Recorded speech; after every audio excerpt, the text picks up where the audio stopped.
రామాయణం.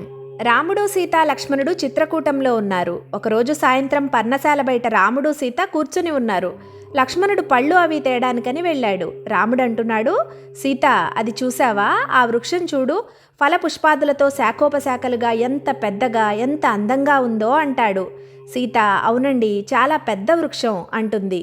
సీత, నువ్విది గమనించావా? దీనికి ఒక అందమైన పూలతీగ అల్లుకుని ఉంది.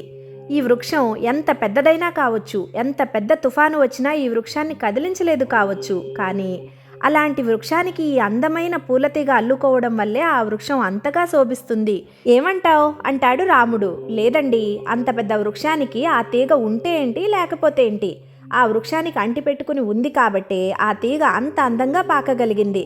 లేదా ఏదో ఒక చిన్న వృక్షాన్ని పట్టుకుని ఉండుంటే అది పాకలేక కింద పడిపోయేది. అదంతా వృక్షం గొప్పతనమే అని సీత ఉద్దేశం. ధర్మవృక్షంలా నేనున్నా, ఛాయేవ అనుగతా సదా అన్నట్టు ఆ అందమైన తీగలా నువ్వు నన్ను అంటిపెట్టుకుని ఉండడం వల్లే నేను శోభిస్తున్నాను అని రాముడు అంటున్నాడు. మీలాంటి గొప్పవారిని ఆశ్రయించి ఉంటే ఎవరైనా శోభిస్తారు, నేనేంటి? మిమ్మల్ని ఆశ్రయించి మీ సేవ చేసుకునే భాగ్యం నాకు దొరకడం నా అదృష్టం అంటుంది సీత. అలా వృక్షమే గొప్పదని సీత, పూలతీగనే గొప్పదని రాముడు ఇద్దరూ వాదించుకుంటున్నారు. ఇంతలో లక్ష్మణుడు పళ్ళు తీసుకుని వచ్చాడు. ఏంటి, ఏదో గట్టిగా మాట్లాడుకుంటున్నారు, ఎప్పుడూ ఇలా లేదే అని అడుగుతాడు. వాళ్ళు లక్ష్మణుడికి విషయం చెప్పి, లక్ష్మణ, నువ్వు చెప్పు, ఆ వృక్షం గొప్పదా, ఆ పూలతీగ గొప్పదా అని అడుగుతారు. లక్ష్మణుడు బాగా ఆలోచించి, అంత పెద్ద వృక్షానికి ఆ పూలతీగ ఉంటే ఏంటి, లేకపోతే ఏంటి అంటాడు.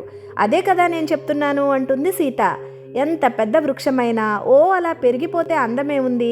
ఇలా ఈ పూలతీగ అందంగా అలా అల్లుకోవడం వల్లే కదా ఆ చెట్టు అంతగా శోభిస్తుంది అంటాడు లక్ష్మణుడు. అదే కదా నేను చెప్తున్నాను అంటాడు రాముడు. నువ్వేం చెప్తున్నావు లక్ష్మణ? ఇద్దరిది ఒప్పుకుంటావేంటి అంటారు సీతారాములు. చెప్తున్నా వినండి. అంత గొప్ప వృక్షానికి అలా అందంగా అల్లుకున్న పూలతీగతో శోభిస్తున్న ఆ బృగత్ వృక్షం క్రింద పడుకొని సేద తీర్చుకుంటున్న బాటసారి గొప్పవాడు, ఆయన ధన్యుడు. మీ ఇద్దరి సేవ చేసుకుంటూ మీతో బ్రతకడం నా భాగ్యం అని అంటున్నాడు లక్ష్మణుడు.